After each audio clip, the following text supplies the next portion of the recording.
Welcome to the session. Thanks for joining us. The recall crisis of 2009-2010 was a big blow to those of us in the lean community who were really using Toyota as a model for lean. And at that time, in 2009-2010, I was getting questions from lean practitioners, even people who had formerly worked for Toyota, asking how do we respond to our customers who are starting to wonder if Toyota is still a good model. One of my arguments was the Toyota way is not Toyota, and lean is not Toyota.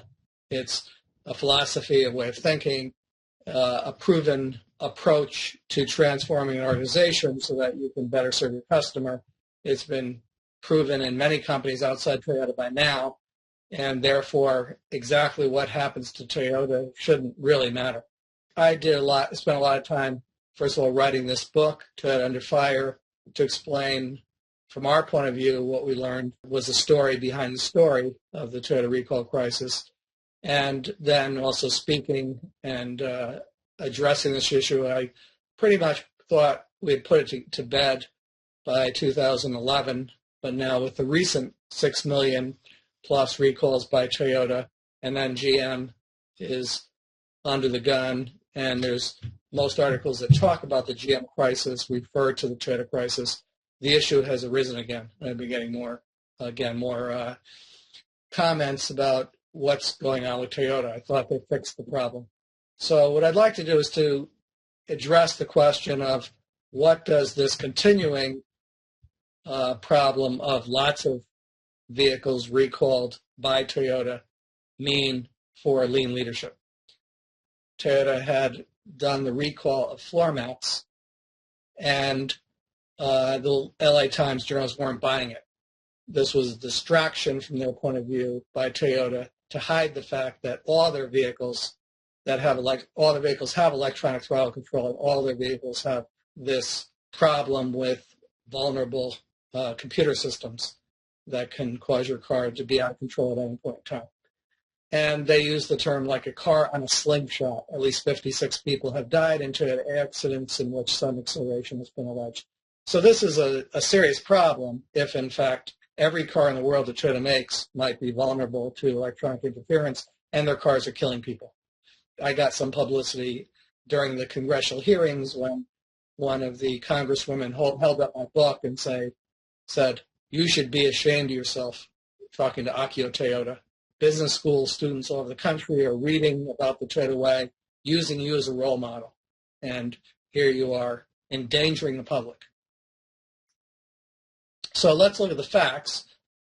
The first fact is that the cause of the accident was that the wrong, oversized, all-weather floor mat had been put into a passenger car, and it simply didn't fit.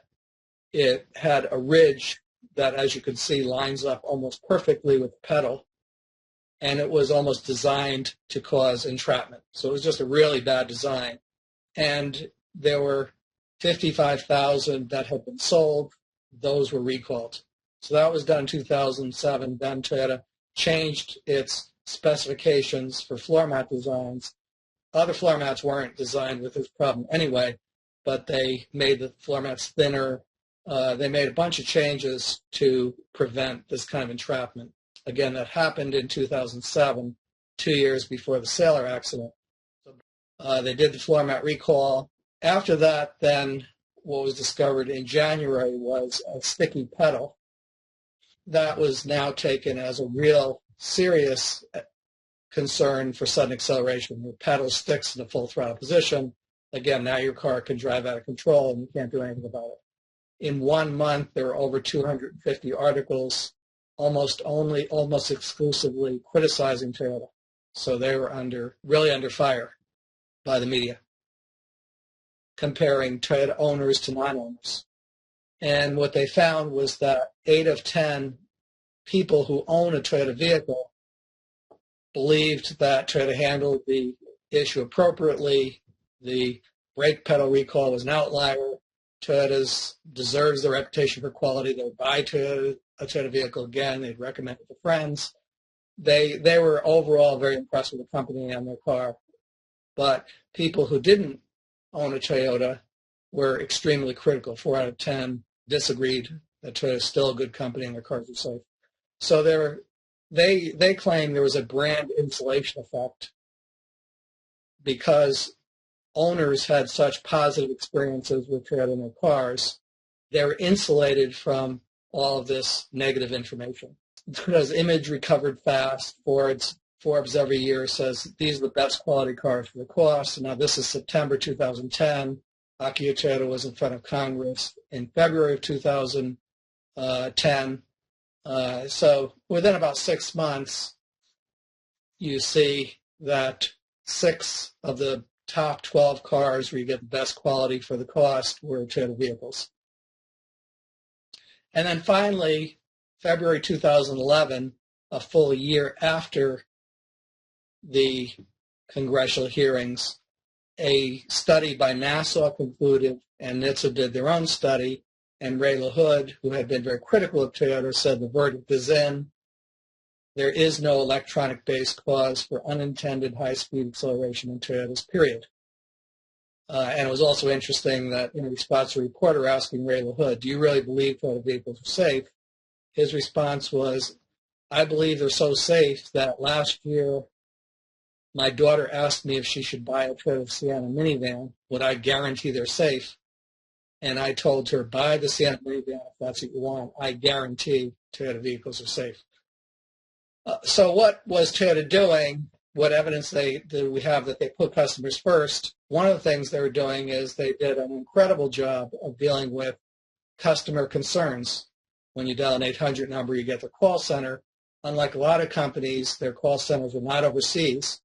They're in California. They're paying California wages. And the call center is set up following the Toyota production system. They have group leaders and team leaders. They have intensive training that is like job instruction training in a factory. They have incredible information systems. So you know the full history of the vehicle, every time it was brought in for repair, whether recall work had been done, what recalls it was subject to, and you're trained in all the recallable issues and you're trained in the overall technology of the vehicle. In fact, the customer service representatives were authorized to make decisions involving thousands of dollars potentially. When somebody called in, they're afraid to drive their Toyota because of what they saw on the TV, and the customer service representative would say, go to this dealership. They will give you a free rental car, and you can leave your car there until they fix it and you're satisfied it's safe. They could authorize tow trucks to pick up the car for the person. A lot of authority for someone who was paid by the hour to answer the phone. And that's because they trusted these people. Now, the calls went from 3,000 to 50,000 per day overnight, literally overnight. And Toyota managed to deal with that volume. In some cases, managers and executives were on the phone. They had a few vendors who they worked with from outside who they had worked with regularly, as Toyota does. They have long-term relationships, and they would give them the relatively easy calls to handle. So that there was some indication that the way that the call centers handled these customer calls really helped regain customer confidence. In fact, when they did a customer survey of satisfaction, those customers whose cars were recalled had higher satisfaction than those customers whose cars were not recalled. But there are weaknesses. And what Toyota concluded internally was that their public relations response was slow. Akio Toyoda, in my interview with him, said there was a gap of 3 months between the time that our U.S. colleagues, this would have been in the fall of 2009, our U.S. colleagues realized this was an urgent situation, and the time we in Japan realized it was an urgent situation. So they realized about the time that they were being called before Congress in Japan, this is a real crisis. And the American colleagues were experiencing this as a crisis every day. That was a serious gap of communication and understanding. And the decisions about public relations were being handled in Japan.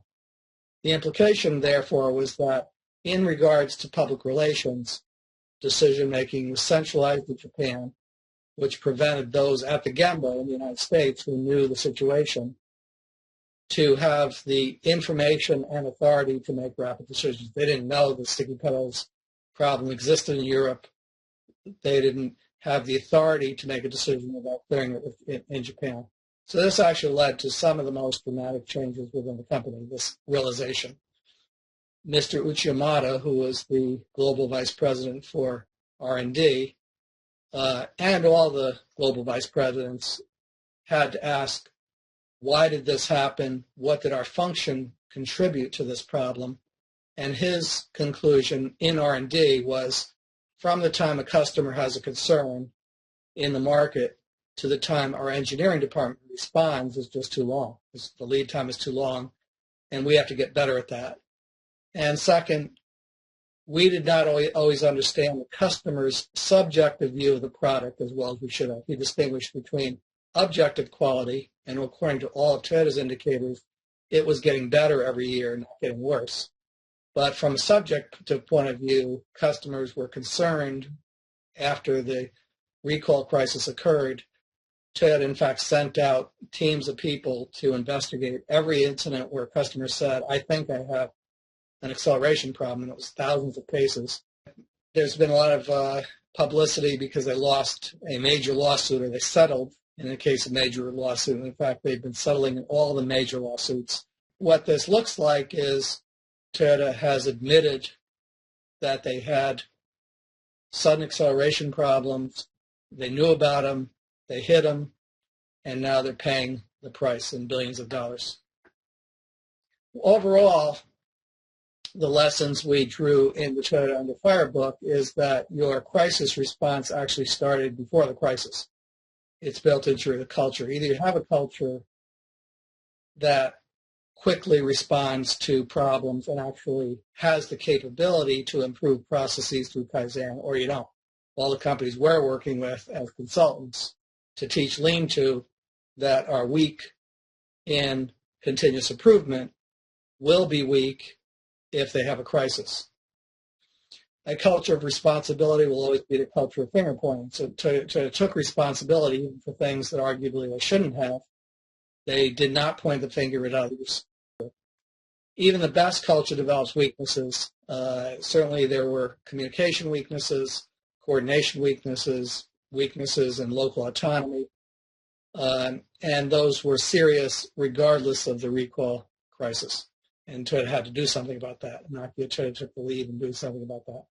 Globalizing culture is a constant balancing act. When you have communication issues, sometimes it makes more sense to centralize, because when you have one department, it's easier to communicate within that quality department. And that one department in Japan would know if there was a European issue that might affect Americans. By decentralizing, you actually need more communication, and it's more difficult and more challenging. And then finally, when you're in the spotlight, particularly when you're a global company and you're being attacked, you're being signaled out for attack by a foreign government, you might need to settle and move on. You might need to bite the bullet and settle, let people think that you're guilty, but move on. Okay, well, Jeff, thank you very much. You spent a lot of great time with us, a lot of great information. If anybody on this webinar wants to take themselves off mute and say thank you, go ahead. Thank you, Jeff, very much. Thank you, Jeff. Thank you, Jeff. Appreciate it. Thank you. Thank you, Dr. Leiker. Thank you for spending the time. Loved it, Dr. Leiker. Thanks. Take care then. Have a good afternoon. Take care, Jeff. Bye.